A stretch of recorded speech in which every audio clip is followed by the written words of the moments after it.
Hi there, my name is Sanla and I am proud to say that I am a Zulu. One thing that is important to me about being Zulu is the diverse food that we have.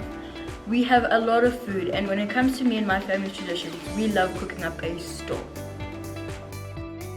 Hello, my name is Ethan. I'm Chinese. One of the main things that I like about my culture is that they're very organized. They always have a plan for everything that they need, such as the Silk Road. My heritage is very important to me, as this is a very important fundamental for my life, as it builds my structure to be kind and to be honest, not to lie, and so on.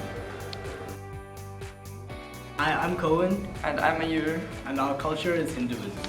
Why I like Hinduism so much is because we have various festivals such as Holi and Diwali. And I love Hinduism because of the various amounts of food which can connect us with the Indian culture and other people around the world. I also love the bright colors that it brings. And I just think overall it's a really nice culture.